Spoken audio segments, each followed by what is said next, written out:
How to draw an isometric towels. First, setting your canvas. Create a new layer and set it to drawing assist. Drawing a square shape, then duplicate it. Moving the second one to the back and erase the part that we don't want, then connecting them.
Adding a dimension and a pattern to the towel.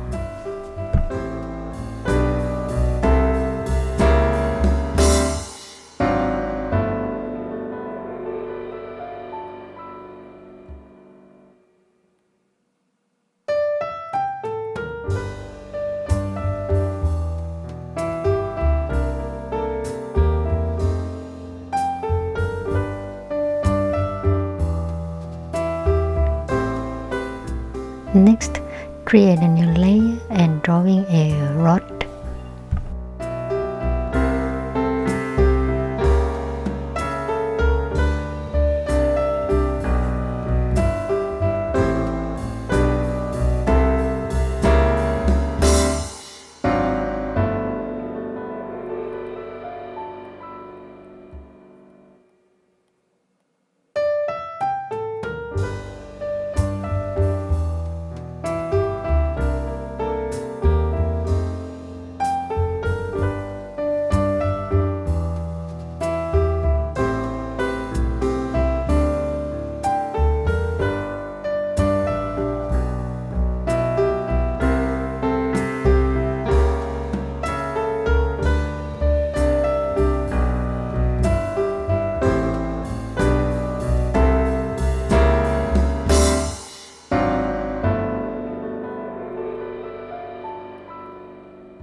After you finish drawing the first towel, then duplicate it, because we are going to make 2 more towels.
It's done.